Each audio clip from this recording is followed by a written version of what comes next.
रेखा एक पढ़ी लिखी और खुले विचारों वाली लड़की है। रेखा आकाश की धर्मपत्नी बनकर अपने ससुराल में आई। भरा पूरा परिवार, हर जगह चहक महक जैसा आमतौर पर शादी वाले घर में होता है। अब बारी आई सबको जानने की। बहू, देखो ये तुम्हारे छोटे ससुर है, इनके पैर छुओ। ये सबसे बड़ी वाली बुआ है, ये मंझली वाली है, और देखो ये अमर की बहू है। अरे अरे, इसकी पैर क्यों छू रही हो? ये तो रिश्ते में तुमसे छोटी हुई ना। मैं घूंघट की आड़ लिए निर्देशानुसार पैर छूने का कार्य मशीन बनी किए जा रही थी कि बीच में सबको हंसने का मौका मिल गया। लगभग सभी से मेरा परिचय करा दिया गया। चलो हटो सब, जरा बहू को आराम तो करने दो, थकी हारी होगी, कहते हुए मुझे एक सजे धजे कमरे में पहुंचा दिया। अगले दिन रसोई की रस्म थी। वे मुझे अब हलवा और घुघरी बनाने में मदद कर रही थी। सुबह मंडप में भी वही कुछ रस्में करवा रही थी। अब मुझे टेबल पर परोसने में मदद कर रही थी। देखो बहू, अब घूंघट किए रहोगी तो किसी को ठीक से देख नहीं सकोगी और हो सकता है गिर भी जाओ। यहाँ वैसे भी घूंघट का रिवाज नहीं है। घूंघट का रिवाज तो मेरे ससुराल में था। अपनी शादी के बाद मैं 2-3 दिन रही और किसी का चेहरा नहीं पहचान पाई थी। तुम्हारा नाम रेखा है ना? मैं तुम्हें नाम से ही बोलूँगी। वे बोलती जा रही थी और लगातार कुछ ना कुछ काम भी कर रही थी। घूंघट के गिरते ही मैं सबसे पहले उन्हें ही गौर से देखने लगी थी। दुबली पतली, लंबी, छरहरी, खिलता रंग, लंबी चोटी, चेहरे की मासूमियत उम्र का अंदाज़ा लगाने में बाधक हो रहे थे। खनपट्टी के सफ़ेद बाल अलबत्ता कुछ बताने को उत्सुक हो रहे थे। शादी वाले घर के अनुरूप सुनहरी बॉर्डर वाली सिल्क साड़ी व कुछ जेवर उनके तन की शोभा बढ़ा रहे थे। माथे पर सिंदूर की रेखा मुझ दुल्हन से कोई कम नहीं थी। कुल मिलाकर बहुत ही आकर्षक व्यक्तित्व लगा। कल से आज तक मैं उनको ही सबसे ज़्यादा काम करते या करवाते देख रही थी। बाकी लोग या तो थकान उतारने की मुद्रा में थे या वापसी की तैयारियों में व्यस्त थे। वे सबके लिए रास्ते का खाना पैक करा रही थी, जो शादी निपटने पर जाने की तैयारियों में मगन थे। उस बीच मेरी सास मेरे मायके से आए हुए उपहारों को ठिकाने लगा रही थी। भाभी, मैंने पूजा घर को समेट दिया है। देखिए, ये खराब हो जाएगा, इसे बाहर रख देती हूँ। अरे, कोई हलवाई को सब्जी का थैला पहुँचा दो। इस डिब्बे को किसने यहाँ रख दिया है? कोई गिर जाएगा तो। भैया कहाँ हो? तुमसे मिलने कोई आए हैं। उनकी आवाज़ और उपस्थिति हर जगह मालूम हो रही थी। बाद में मैंने अपने पतिदेव से जब पूछा वे कौन हैं, सबसे तो परिचय हुआ पर उनसे नहीं। आकाश ने कहा, कौन वो? अरे वो तो नंदू बुआ हैं। उन्होंने बहुत लापरवाही से कहा और बाहर चले गए। अब फूफा जी किधर हैं या कौन है, ये प्रश्न रह गया। शाम तक शायद वो भी चली गई, पर 4-5 दिनों के बाद जब पगफेरों के लिए मैं भाई संग जा रही थी तो बुआ जी फिर दिखाई दे गई। कभी मुझे देने के लिए लड्डू का दौरा बांध रही थी तो कभी मेरे भाई को विदाई दे रही थी। एक बात मैं आज गौर कर रही थी कि शायद वे मुझे कुछ कहना चाह रही थी। हर थोड़ी देर पर मेरे पास आती, मेरी हथेलियों को थाम कहती, रेखा, फिर इधर उधर देख चुप हो जाती। उनकी आंखों की बेचैन पुतलियां भी कुछ कहने पूछने का आमंत्रण दे रही थी। मैं भी लौटने की हड़बड़ी में भी थी, उनको ज़्यादा तवज्जो दे नहीं पाई। मायके लौटने के कुछ दिनों के बाद मैं अपने पति आकाश संग उनकी पोस्टिंग पर चली गई। वहीं मेरी सासू माँ भी आई। एक दिन मेरे मन में नंदू बुआ जी का कीड़ा कुलबुलाया तो मैंने उसे पूछा, बुआ जी कहाँ रहती हैं? शादी वाले एल्बम में फूफा जी कौन से हैं? कितना काम वो करती हैं?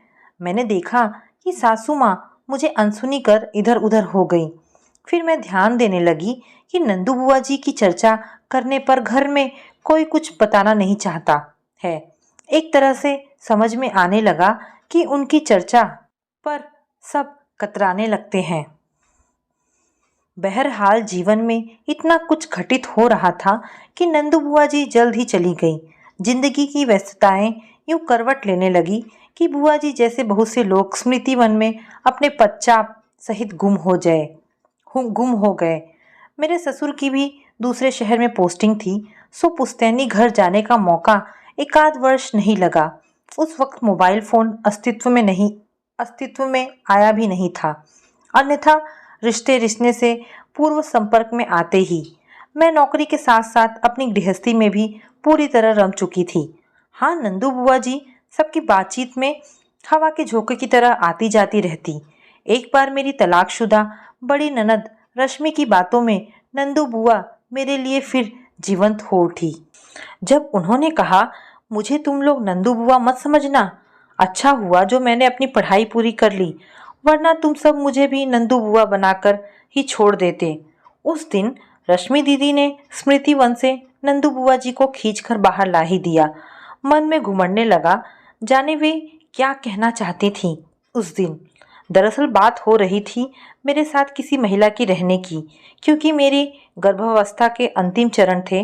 रश्मि दीदी को किसी ने कहा भी नहीं था, पर वे यूं ही शब्द बाण छोड़ रही थी। दीदी, क्या हुआ था नंदू बुआ को? आपने जो ऐसा कहा। नंदू बुआ के बारे में अपनी समस्त उत्सुकताओं को मन की डिबिया में दबाए मैंने यथासंभव एक नन्हा सा प्रश्न उछाला था ननद रश्मि की ओर। उनकी तुनुक मिजाजी और गुस्सैल स्वभाव का परिचय सूत्र मुझे पूर्व में अनुभव हो चुका था। बोलकर मैं स्वयं उधर से मुख मोड़ चुकी थी, क्योंकि मैं खानदान की इस व्यवहार से परिचित हो चुकी थी कि नंदी बुआ के बारे में कुछ पूछा जाए तो झट उल्टे दिशा में मुड़ जाना है। परंतु इस बार तो बोल फूटे ही नहीं, ज्ञानवर्धन भी हुआ। रश्मि दीदी ने उस रहस्यमयी पर्दे को अनावृत कर ही दिया। उस दिन जाने किस मूड में थी। बुआ 15 साल की थी जब उनकी शादी हुई। उनके पति तब 20 साल के रहे होंगे। इनकी रूप की चर्चा बचपन से ही थी। घर की बाकी बहनें ईर्ष्या करती इनकी सुंदरता पर। एक विवाह समारोह में देखकर उनकी सास ने वही हाथ में अपने कंगन खोल पहनाकर लड़की छेक लिया था कि कोई और ना इसे अपनी बहू बना ले। दूसरी बहनों के रिश्ते खोजने में जहां दादा की एड़ियां घिस गई थी, वहीं सबसे छोटी नंदिनी को बैठे बिठाए इतने बड़े घर से रिश्ता मिल गया था। इन सबके बीच उनके कम उम्र को ले किसी को भी कोई फिक्र नहीं हुई थी। बहनों की आंखों का कांटा बन गया था नंदू का सौभाग्य। शादी में अभी कुछ महीने बचे थे, पर उनके ससुराल से आए दिन कोई ना कोई आता, उनसे मिलता और कुछ नेक पकड़ा कर ही जाता। उनकी होने वाली सास भी 2-3 बार चक्कर लगा गई, और जब आती नंदू के लिए साड़ियाँ, गहने और उपहार लेकर आती और अपने हाथों उन्हें सजा सवार कर निहाल होती। 15 वर्ष की बालिका अपने नए गहनों कपड़ों में ही मगन थी कि शादी का दिन करीब आ गया। शादी बहुत धूमधाम से हुई थी। घर खानदान में वैसी वैभवशाली बारात नहीं आई थी। दादाजी ने भी दिल खोलकर स्वागत सत्कार किया था।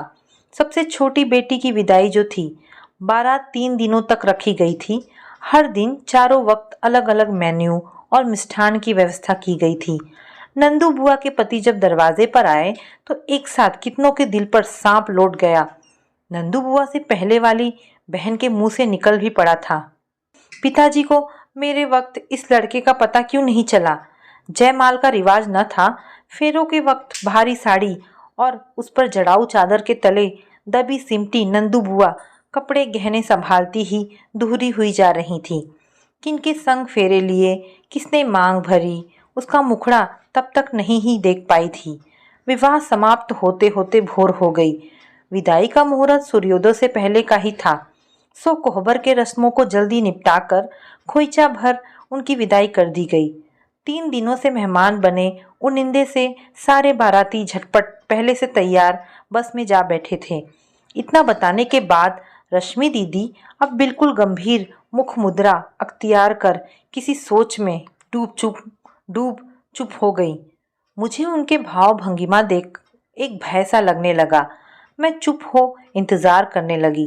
तलाकशुदा अपनी इस प्रोफेसर ननद के कड़क व्यवहार से मैं क्या सब डरते थे घर पर मैंने महसूस किया था कि जब से मैं गर्भवती हुई थी, इनका व्यवहार मेरे प्रति दिनों दिन नरम होते जा रहा था। आए दिन वे अपने शहर से इधर का चक्कर लगाने लगी थी। उसी मुलायमियत का ही नतीजा था जो मैं बैठी उनसे नंदू बुआ जी के बारे में जान रही थी। देखो भाभी, अब तुमसे क्या छुपाना, अब तो तुम इसी घर की ही हो। रश्मि की आवाज़ कहीं दूर से आती प्रतीत हुई। हम सब ने भी तो सुना ही है, बस घर पर कोई जिक्र नहीं करता है उस घटना के बारे में। उनके चेहरे पर उगती जा रही गमगीन लकीरें मुझे किसी बहुत बड़े रहस्य को संकेत देने लगी थी। बारात विदा कर सब इधर उधर लेटे बैठे थकान उतारने लगे। अधिकतर लोगों को जिधर जगह मिलती पैर फैला सोने का उपक्रम करने लगे। हलवाई ने दिन चढ़े कढ़ाई चढ़ा नाश्ते का प्रबंध शुरू किया। अब तक नंदिनी अपने ससुराल पहुंच गई होगी। मंगलाचार स्वागत गीत हो रहे होंगे। यहाँ से नंदू का ससुराल कितनी दूर होगी? अगर घाटी में जाम ना मिले तो भी 5-6 घंटे तो लग ही जाएंगे। घर में बातें चल रही थी कि किसी मोटरसाइकिल वाले की रुकने की आवाज़ आई। बड़े जोरों की धम्म से गिरने की भी आवाज़ आई। अचानक रश्मि दीदी फिर कुछ क्षणों के लिए चुप हो गई। मुझे अनिष्ट का भान हो गया। उस दिन बारातियों से भरी बस घाटी में पलट गई थी और बाराती गण वापस पहुंचे ही नहीं। रश्मि दीदी की बातों को सुन मन ऐसा विचलित हो गया था कि कुछ और सुनने की उत्सुकता ही नहीं बची। रश्मि दीदी की आंखों से भी अविरल आंसू बहते रहे। घर परिवार यही होता है ना, सब एक दूसरे से जुड़े हुए, दुख सुख के साथी भागीदार। कुछ ही दिनों में मैं एक शरीर से दो हुई और तब तक नंदू बुआ जी भी आ ही गई थी। अब इतने दिनों में ये समझ आ गया था कि उनके बिना यहाँ कोई प्रयोजन पूरा नहीं हो सकता है। फिर धीरे धीरे सब अपनी नौकरियों पर लौट गए। नंदू बुआ जी रह गई मुझे व बच्चे की देखभाल के लिए। उसी बीच में हरियाली तीज पड़ी। नंदू बुआ जी को पूरे नेम धर्म से व्रत पूजा और साज श्रृंगार करते देख आश्चर्य लग रहा था। किसके लिए ये सुहागिनों वाला पर्व कर रही, किसके नाम की मेहंदी रचाई है इन्होंने। फिर मन ने कहा अब जिसमें खुशी मिले करनी चाहिए। उस दिन गौरी पूजा कर शाम को वे मेरे बगल में लेटी हुई थी। रेखा, मुझे लगभग 38 साल हो गए तीज करते हुए। जाने उस जन्म में क्या गलती की थी, अब कम से कम अगले जन्म में सब ठीक हो। ये कहते उनका गला भर आया। कुछ इंतज़ार के बाद नंदू बुआ उठकर पूछा, रेखा बहू, तुम तो लखनऊ से हो ना? जी बुआ जी। अचानक मुझे याद आया, दीदी ने बताया था कि इनकी शादी लखनऊ में ही हुई थी। कभी चंदा भंडार गई होगी, जो वीपी कॉलेज के सामने रोड पर ही है। आंखों के सामने दुकान तैर गया। मम्मी तो सामान वर्षों से वहीं से लेती थी। दरअसल दुकान मालिक से पापा मम्मी का दोस्ताना व्यवहार भी था। जब से जानी थी कि तुम लखनऊ से हो, मुझे बहुत उत्सुकता थी तुमसे जानने की कि वो कैसे हैं। कौन बुआ जी? आश्चर्य अपनी सीमाओं को अतिक्रमित करने को आतुर था। जो उसके मालिक हैं वही तो तुम लोगों की फूफा जी हैं। क्या फूफा जी? पर रश्मि दीदी ने कहा था, तुम्हें तो पता ही होगा कि अपनी शादी में मैं साक्षात यमराज ही साबित हुई थी। ससुराल की देहरी पर पांव धरने के पूर्व ही मेरी सास, नंदो और जेठानी की मांग उजड़ चुकी थी। सच, मैं पूरे बारातियों के लिए मौत का सामान ही साबित हुई। नींद में बस चलाने वाले ड्राइवर की गलती की सज़ा मुझे ताउम्र भोगनी है, पर अपने पति के लिए तो सावित्री साबित हुई ना, उन 4 छोटे बच्चों के लिए भी। तो मुझे जीवनदायिनी तब समझनी चाहिए जो मेरे साथ कार में थे और सकुशल घर तक पहुंच गए। और मैं अब तक समझ रही थी कि फूफा जी भी इसी से करती हूँ तीज, पहने रहती हूँ मंगलसूत्र और सिंदूर, ताकि वो जिनके साथ फेरे लिए थे वो सकुशल रहे। मैं तो उन्हीं लाल कपड़ों में गठरी बनी बैठी रह गई उस आंगन में, गुनाहगारों की तरह हर आंसू की छड़ी से पिटती रही, हर प्रत्यापित दोष से हथेलियों की मेहंदी रगड़ती रही। चौथे दिन मुझे घोषित ठुकराई हुई अपशगुनी को तीनों भाई उठाकर लेते आए। पिताजी तो उस दिन खबर सुन जो गिरे, फिर उनकी अर्थी ही उठी। भाइयों ने न सिर्फ अपनी गृहस्थी में मुझे जगह दी, बल्कि जायदाद में भी हिस्सेदारी दिया। दुनिया के लिए मैं अपशगुनी हुई होंगी, पर मेरे भाई भाभीयों ने हमेशा सब शुभ कार्य मुझसे ही करवाए। कभी किसी ने मेरे समक्ष चर्चा तक नहीं किया, पर मैं भूली ही कब थी। न कभी कोई विदा कराने आया, न कभी किसी ने मेरी फिर विदाई की सोची। चाबियों के गुच्छों के कमर बदल गए, घर के मालिकों के चेहरे बदल गए, पर मैं तो जस की तस रही। ना कुंवारी रही, ना ब्याहता। सांसें चलती रही, जिंदगी रुकी रही। रेखा, बताना, चंदा भंडार के मालिक को देखा है? कैसे हैं वो? नंदू बुआ जी निर्विकार भाव से बार बार पूछ रही थी, और मेरी आंखों के समक्ष तैर गया चंदा भंडार के मालिक का सुंदर गौर वर्ण, लंबा ऊंचा कद, मुस्कुराता सौम्य चेहरा, जिन्हें मैंने सैकड़ों बार बचपन से देखा होगा। मन ही मन मैं जोड़ने लगी इन दोनों को। एक सपना बनने बिगड़ने लगा। बुआ फूफा जी को साथ कर देने की इच्छा तैरने लगी इन पगले दिमाग में।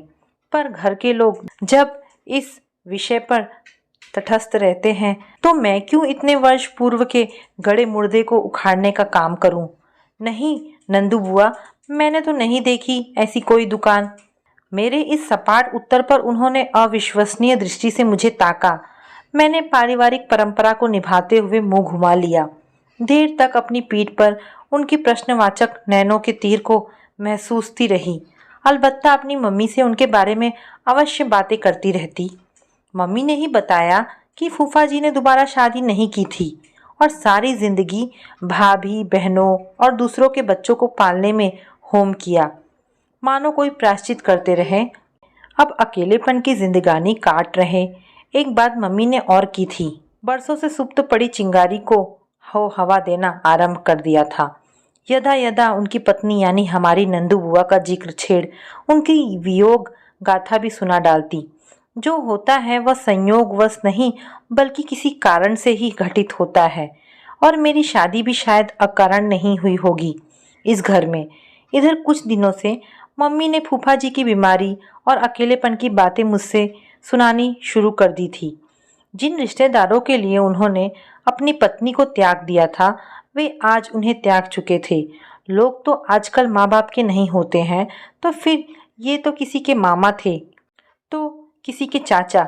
समय के साथ सबके घाव भर गए, सब जिंदगी में आगे बढ़ गए। रुकी रह गई जिंदगानियाँ तो यहाँ नंदू बुआ जी और वहाँ फूफा जी की। मैंने ऑफिस जाना शुरू कर दिया था और नंदू बुआ को वहाँ पुश्तैनी मकान में वापस नहीं जाने दिया था कि अकेले ही तो रहना होगा उन्हें। हर कोई इतने बरस से उनसे स्वार्थ ही तो साधता रहा था परिवार में। मैं भी अपवाद नहीं थी। नहीं कहूँगी कि मैंने निस्वार्थ ही रोका था।